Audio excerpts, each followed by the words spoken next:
আমাদের চারপাশে প্রতিনিয়ত কত কিছুই না ঘটছে, তাই না? কিন্তু খেয়াল করে দেখেছেন কি, দৈনন্দিন এই সাধারণ ঘটনাগুলোর পেছনেই লুকিয়ে আছে অসাধারণ কিছু কৌশল। ঠিক ধরেছেন। আজ আমরা নেশোনামা ডাইজেস্ট 88 এর দারুণ সব কিউরেট করা ইনসাইটস থেকে সেই লুকানো মেকানিজমগুলোই এক্সপ্লেন করতে যাচ্ছে। টেকনোলজি থেকে শুরু করে প্রকৃতির আপন খেয়াল কিংবা সিনেমার পেছনের অজানা গল্প। চলুন এই রহস্যগুলোর গভীরে একটু ডুব দেয়া যাক। শুরুতে চলুন এমন একটা বিষয় নিয়ে কথা বলি যা আমাদের সবার জীবনের সাথে জড়িয়ে আছে, প্রতিযোগিতা। আমরা তো সবসময় এটা নিয়ে অনেক কথা শুনি, তাই না? কিন্তু মজার ব্যাপার হলো, নিশোনামার এই ডাইজেস্ট বলছে এই প্রতিযোগিতার পেছনে নাকি এক মস্ত বড় মিথ্যা লুকিয়ে আছে। ভাবা যায়? তো আজকে আমরা মূলত কি জানছি? থাকছে প্রতিযোগিতার রূপকথা, ইউটিউবের রাজত্ব, প্রকৃতি স্থপতি, সিনেমার পেছনের কারিগরি, দ্বিমতের শক্তি আর সবশেষে নিশোনামা.com নিয়ে কিছু কথা। পয়েন্ট নাম্বার ১, প্রতিযোগিতার রূপকথা আর সাফল্যের পথকে নতুন করে চেনা। ডাইজেস্টে ঠিক এই কথাটাই বলা হয়েছে। প্রতিযোগিতা সম্পর্কে আমরা সচরাচর যা শুনি তার পেছনে একটি বড় মিথ্যে লুকিয়ে আছে। অর্থাৎ চারপাশের এই গতানুগতিক ভুল ধারণাগুলোর শেকল ভাঙতে পারলেই কিন্তু আমরা আমাদের আসল লক্ষ্যের দিকে ফোকাস করতে পারব। এটাই হচ্ছে সফল হওয়ার প্রথম লুকায়িত কৌশল। এবার আসি দ্বিতীয় বিষয়ে, ইউটিউবের 2 দশকের রাজত্ব এবং ইন্টারনেটের লুকায়িত কৌশল। একটু ভেবে দেখুন তো, মাত্র 1 বছর বয়সী ছোট্ট একটা স্টার্টআপ কিভাবে 10 বছরের মাথায় বিশাল এক মিডিয়া জায়ান্টের রূপ নিল।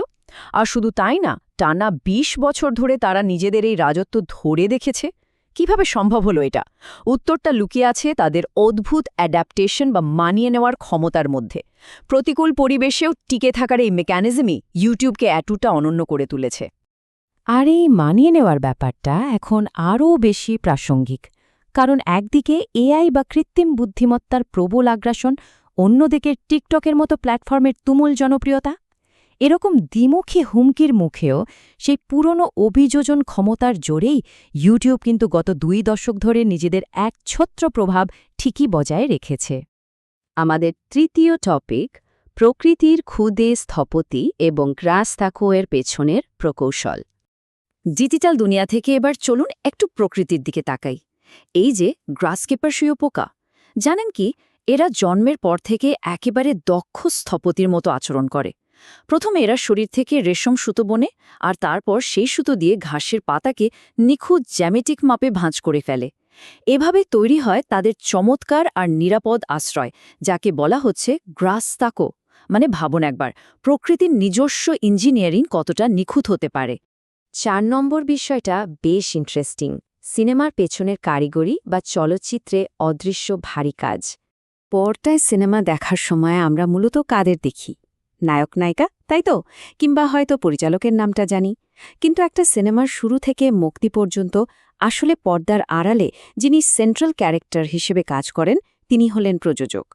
একদম শুরুতে একটা আইডিয়ার উপর ভরসা করে ফান্ডিং করা, দক্ষ ক্রুদের এক করা, লজিস্টিক সামলানো, এমনকি পরিচালকের ক্রিয়েটিভিটি আর স্টুডিওর কমার্শিয়াল ডিমান্ডের মধ্যে ব্যালেন্স করা, এই পুরো অদৃশ্য আর ভারী কাজটা কিন্তু তাদেরই করতে হয়।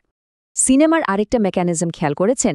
অনেক সময় দেখবেন বিভিন্ন এশিয়ান সিনেমায় হঠাৎ করেই হলিউডের বড় বড় তারকাদের দেখা যায়, কখনো প্রধান চরিত্রে, কখনো পার্শ্ব চরিত্রে, আবার কখনো স্রেফ ছোট একটা ক্যামিওতে।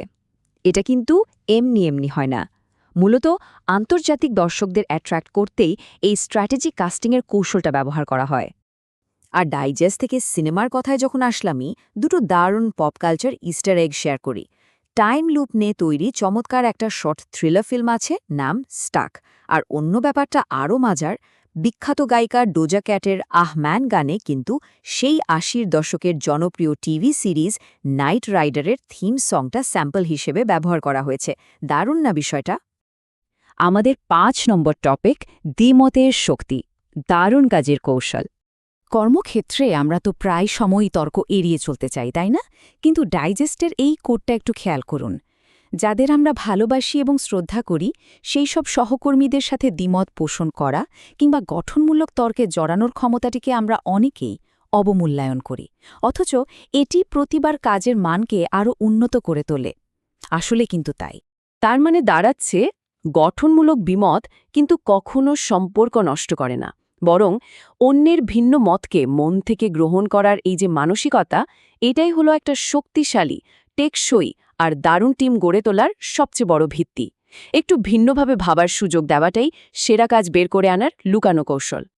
আমাদের আজকের আয়োজনের একদম শেষ পর্যায়ে চলে এসেছি। টপিক 6, ঘুরে আসুন নিশোনামা.com, প্রতি সপ্তাহের বাছাই করা অন্তর্দৃষ্টি। আজকে আমরা যতগুলো বিষয় নিয়ে আলোচনা করলাম তার সবই কিন্তু নেওয়া হয়েছে এই প্ল্যাটফর্মটি থেকে।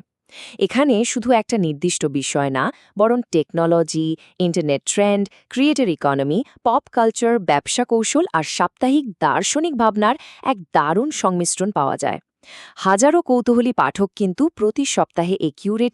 তাই আমরা আপনাদের সবাইকে ইনভাইট করছি নিশনামা.com ওয়েবসাইটটিতে একবার ঘুরে আসার জন্য।